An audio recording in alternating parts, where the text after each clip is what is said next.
Assalamualaikum warahmatullahi wabarakatuh.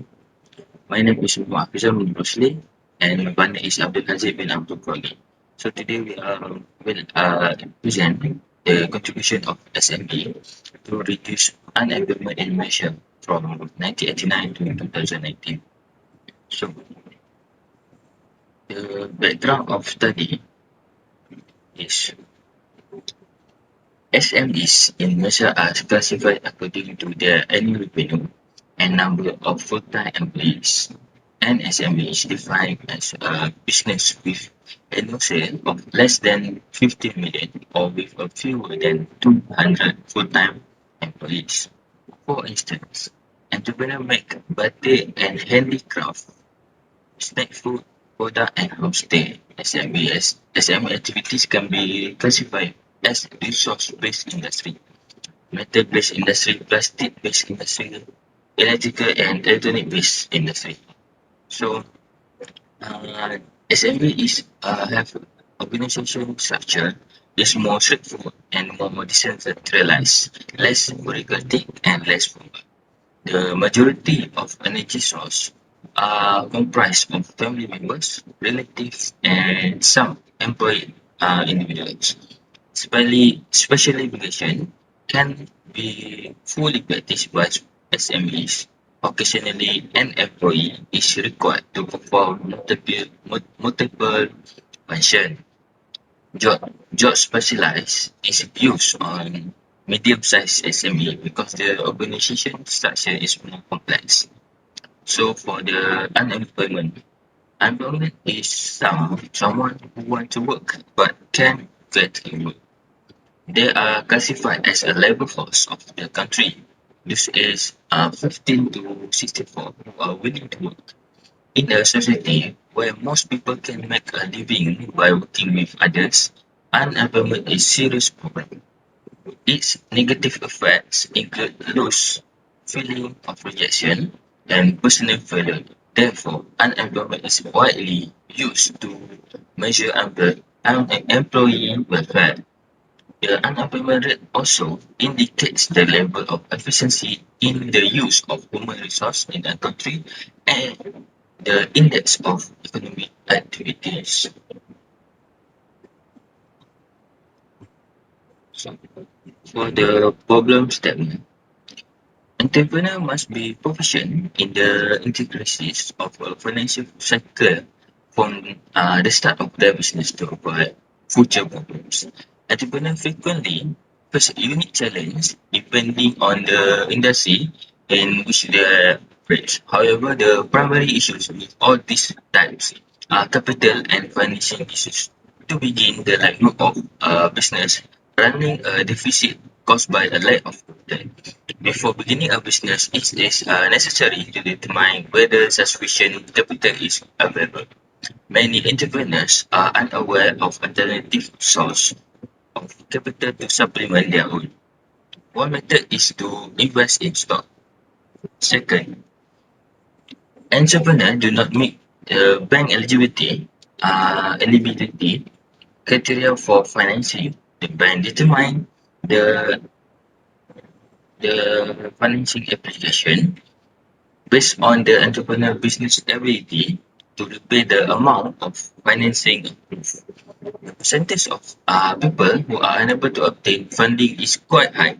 As a result, proper business planning is necessary to ensure that the financial budget also align with a business model you wish to pursue. Typically,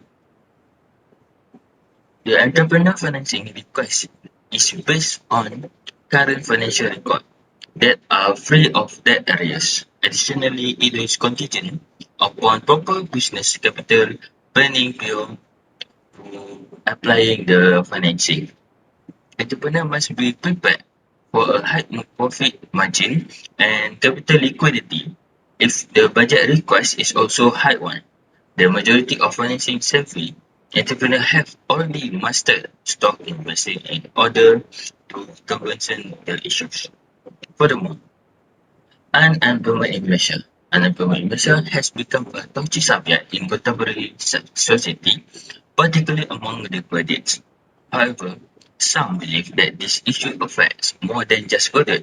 Unemployment is globalization-era disease that is rapidly spreading throughout this country. Our country is shocked each year by the issue of youth unemployment, particularly among graduates. Numerous businesses and factories have been forced to file for bankruptcy and lack of employment as a result of this situation. They were not laid off, but also faced difficulties finding work in the future. As a result, the country economic stagnation, even the global economy had an effect on the national economy, which took a long time to recover from as late as 90s. Economic downturn demonstrates the objective. This study is focused on contribution of SMEs to reducing of unemployment in Malaysia.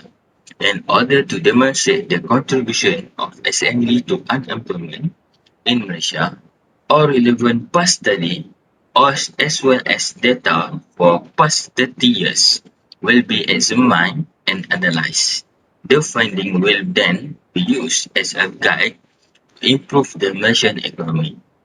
The SME sector made a significant contribution towards economic growth in Malaysia based on productivity,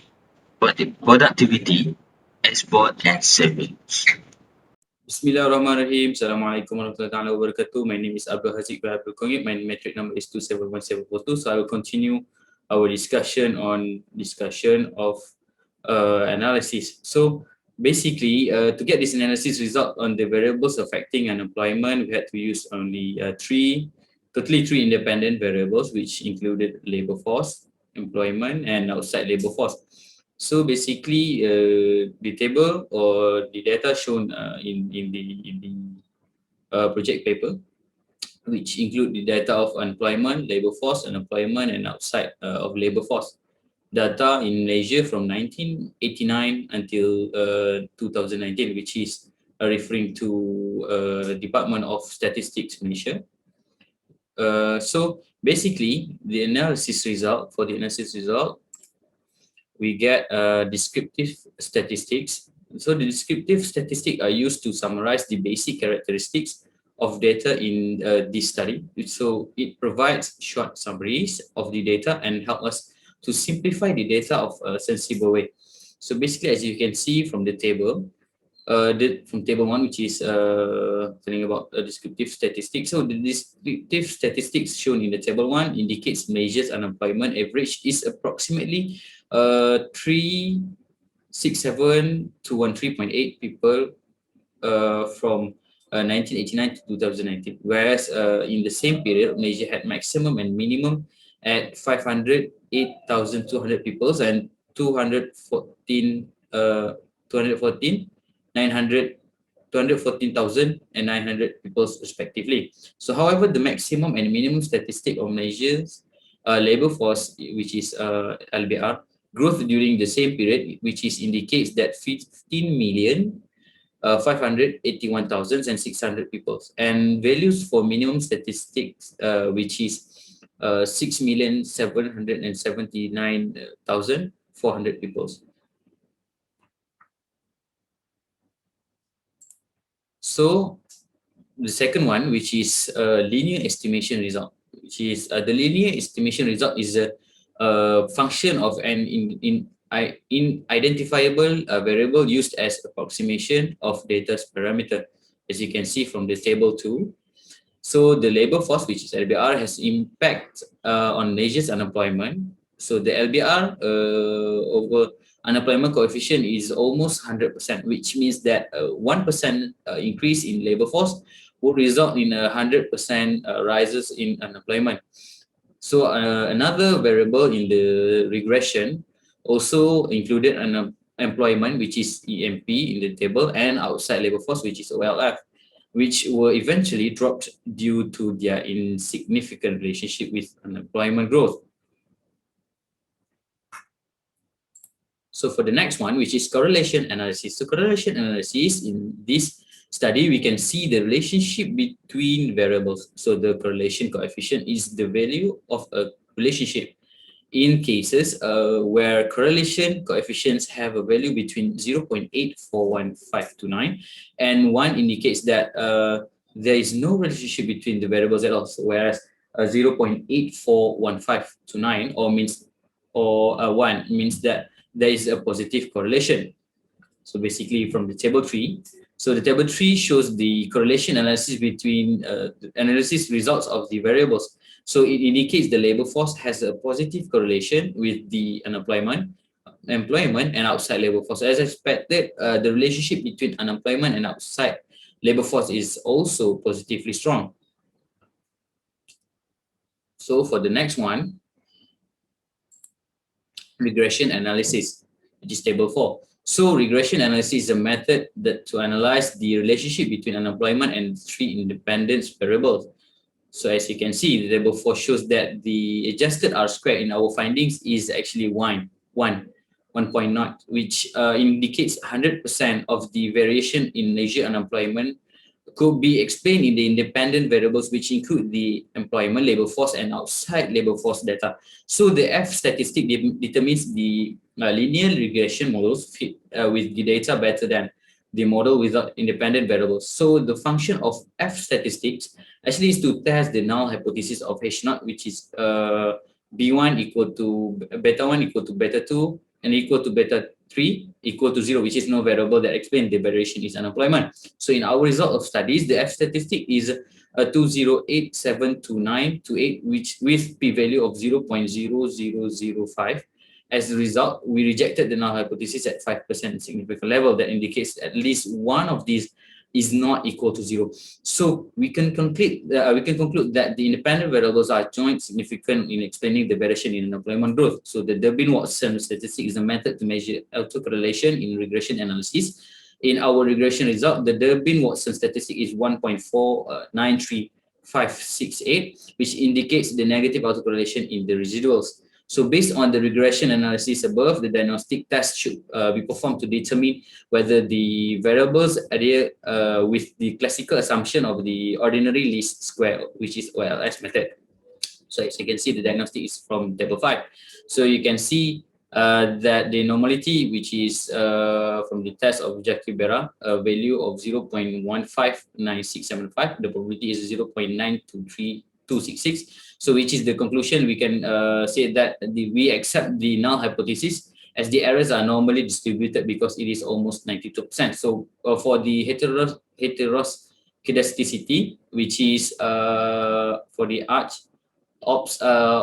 observation for the R squared, which is 6.343029, which is the probability of T squared, 0.0118. So as a result, we cannot reject the null hypothesis as for the errors have an arch effects. So for the structural stability, which is for the H0, we said that the parameters are structurally stable, and for the H1, the parameters are structurally unstable. So as you can see from the table, which we can say that for the CUSUM, the result cannot be rejected. We cannot reject the null hypothesis as the parameters are structurally stable.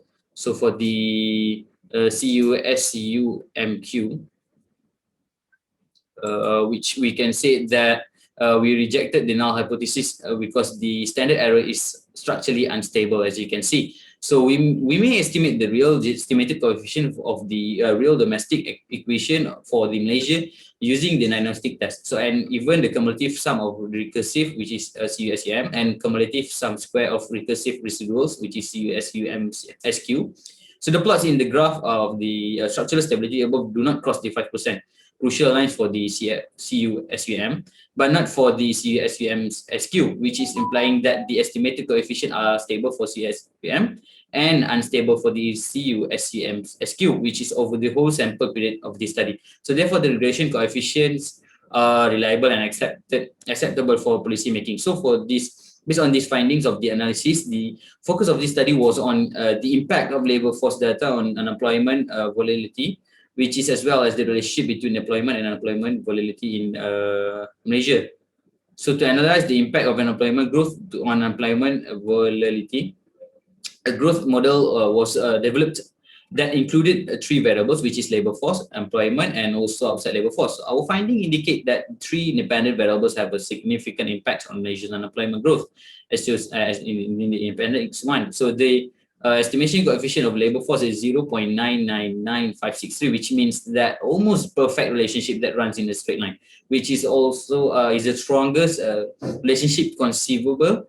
And the minus sign merely indicates that the line slopes downward and the relationship is negative. However, the opposite to broadly agreed view that unemployment is a barrier to the employment. So which this study supports the cascading effect, which is according to the cascading effect.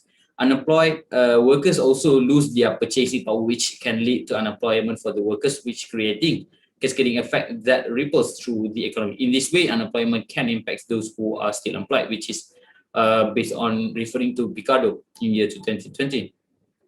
So unemployment can also have a negative effect on the mental state of those who are still employed, which is they may become more concerned about losing their jobs or be hesitant to search for the employment because they have a false belief that they are lucky, which is to be employed at all. So they may even feel guilty about having a job when their co-workers are out of work. So in order to understand the causes and remedy for high levels of unemployment, policymakers seek for information on different aspects of unemployment. So statistics about the number of unemployed people, the period for which they have been unemployed, so their skills levels, the trend in unemployment and regional disparities in unemployment are predictably made available for policymakers so that they can interpret them and hopefully make better informed decisions about steering the economy and countering unemployment.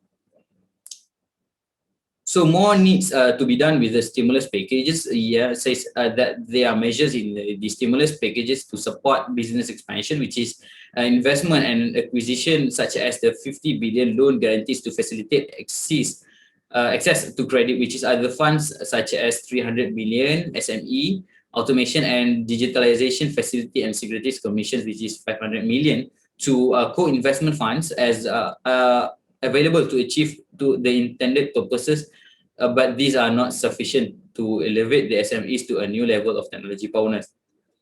So this is the main thing that we need to say, that the SME is really important for our economic as the reason our SMEs is really important because their role is really important because they can reduce the number of unemployment in Malaysia and also increase the economic growth as they are helping the entrepreneurs.